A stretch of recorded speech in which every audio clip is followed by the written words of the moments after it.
Mula sa kabilang panig si former Chief Presidential Legal Counsel Sal Panelo. Magandang gabi po sa inyo, Attorney Sal. Good evening, Corina. Opo. So, nangyari na nga po yung inyong petisyon kanina. Ano po? Ano po ang pinakabuod ng inyong pong petisyon para po sa dating Pangulo? Well, ang pinakabudo noon illegal ang pagka-arrest sa kanya, walang patay illegal. Kinidnap siya, dinala sa ibang bansa. Isang bansa na walang kapangyarihan o karapatan na makialam sa atin at kumuha ng isang tao rito mamamayan ng ating bansa. Kaya tumakbo kami sa Suprema para orderan ng gobyerno na ibalik ang dating Presidente Duterte at ipaliwanag nila bakit nila kinidnap yun, bakit nila dinitain ng walang batayang legal. Sapagkat wala naman talagang legal na batayan yung mandamiento de arresto. Unang-una, yun yung foreign institution na yun. Wala naman jurisdiction sa atin yun. Hindi na tayo miyembro. So bakit sila makikialam? Pangalawa, ito namang gobyerno natin, sa halip na bigyan ng proteksyon ng isang mamamayan dito, pinagkanulo pa, isinuko pa. Yan po yung paglabag sa siligang batas sapagkat ang trabaho ng gobyerno ay pangalagaan, bigyan ng proteksyon ang mamamayan. Pero sa halip na gano'n, ang ginawa niya, isinuko niya pa.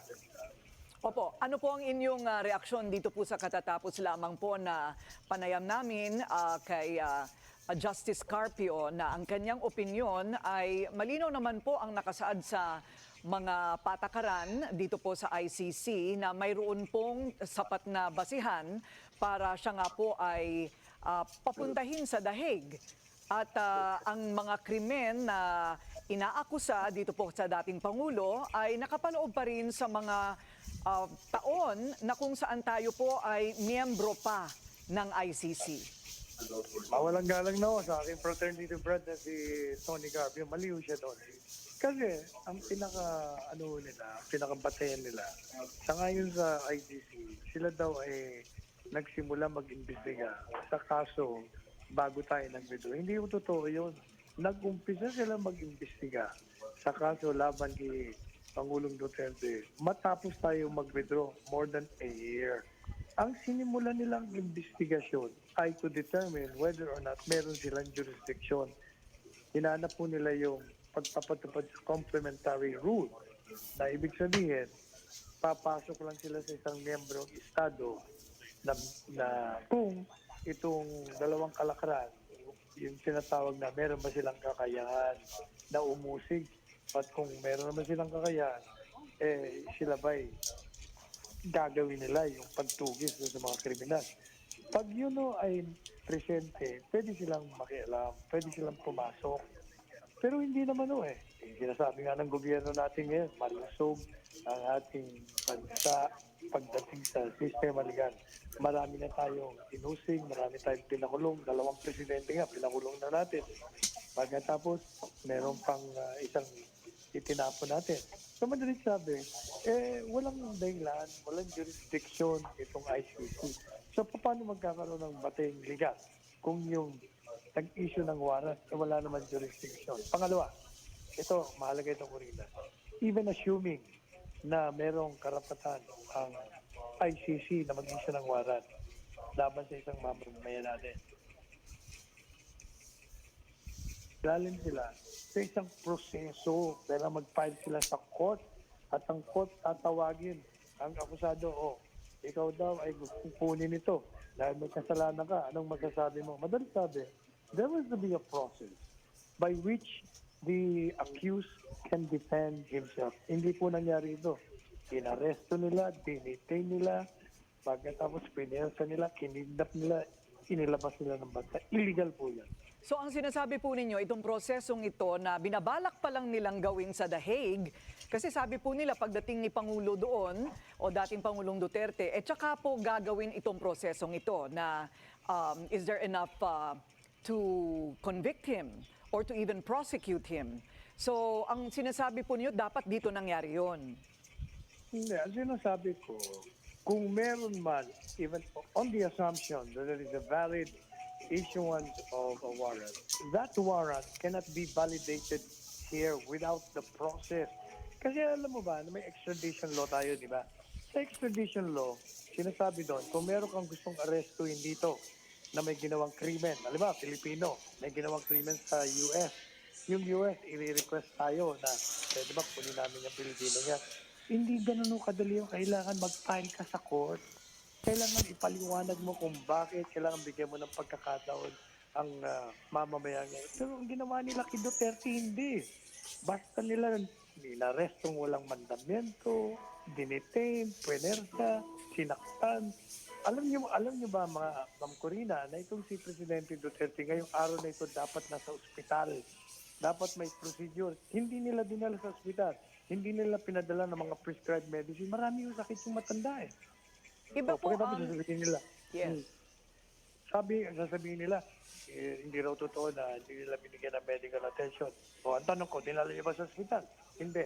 Pinakita niyo ba, iniksanin ba ng doktor sa loob ng ospital kung saan sangkap ang mga medical equipment? Binigyan niyo ba ng medisina na hinihingi niya? Hindi rin. O paano niyo sabihin? Pinapatay niyo yung tao eh. Okay. Iba rin po ang pananaw ni Justice Carpio tungkol po sa extradition. Ang sinasabi po niya kanina, dahil po sa napapunta na doon ay hindi naman pwedeng pabalikin ng kahit anumang petisyon. Hindi. I disagree with Tony Carpio because alam po ninyo, yung sinasabi nila na yun daw pinail namin ay moot and academic kasi wala na. Hindi yung totoo yan. You commit an illegal act, that illegal act follows you wherever you go. Hindi pa pwede porket may ginawa kang krimen dito, pumunta ka lang sa ibang bansa, wala ka ng krimen. Hindi totoo yan. Kaya kahit na nandun ka, yung ginawa mong kasalanan dito, kailangan panagutan mo. Ngayon sinasabi, halimbawa, tinawag sila ng Korte Suprema. Dali nyo rito si Duterte. Sabihin ng mga opisyalis ng gobyerno, Your Honors, na-surrender na namin. Hindi na namin mabilig. Hindi. Kayong gumawa ng, you created your own problem, nilikha nyo yan. Gumawa kayo ng mali, i-correct nyo yung mali, dali nyo yan dito. Kailangan panagutan nyo yan. Ito po yung habeas corpus na inyo pong petisyon kanina. Yan ang petisyon. Okay, yung sinasabi naman po ni Pangulong Bongbong Marcos na bagamat tayo po'y hindi na miyembro ng ICC, tayo pa rin po'y kabahagi ng Interpol. At kapag ang Interpol na ang nagsabing kailangan namin ang inyong kooperasyon bilang miyembro, hindi pwedeng humindi ang isang member country. Ano po ang inyong opinion dyan? Hindi yung totoo rin yan. I respectfully disagree. I think he's being wrongly advised. Alam mo ko rin na, yung red notice, kaya ay isang request na i-facilitate mo yung isang taong gustong arrestuin. Facilitate madali sabi, yung Interpol, walang kapangyarihan yan. Makikiusap sa gobyerno. Alright. Sasabihin mo, hindi, committed tayo. Excuse me, kaya nga request eh. It is our choice whether to do it or not. Why? Because we have our own laws. If that request goes in violation of the law and the Constitution, you are not obliged to violate it and follow them. Illegal nga eh. Ba't mo susundin? Okay, so you're saying that that adhering to the rules of the Interpol may be against the Constitution? Yes. Kasi nga, bakit mo pa-arrestuin na nag-issue ang isang, alam mo, sinasabi nila, alam mo, yung Interpol is the enforcement agency of ICC. That makes it worse. Because lumalabas ang Interpol is an agent of the principal ICC. But if the ICC has no jurisdiction because precisely hindi na tayo miyembro, how can an agent be more authoritative or has more power than the principal? Pag wala ang principal ng power, di lalong wala yung agent. Nagpunta na po ang magkapatid na Duterte. Ano po? Nakarating na po ba sila o sila po'y nasa Middle East pa? Hindi ko alam kung ano ang kanilang location. Alam ko lang, ang balita ko, nakaalis ng eroplano sa Dubai. I see, okay. Ang balita po'y kahit makapag-bail si dating Pangulong Duterte, siya po'y kailangan manatili pa rin sa The Hague. Ano po ang inyong plano sa ganitong senaryo? Hindi, kaya nga ako kami nag-file ng petition for habeas corpus.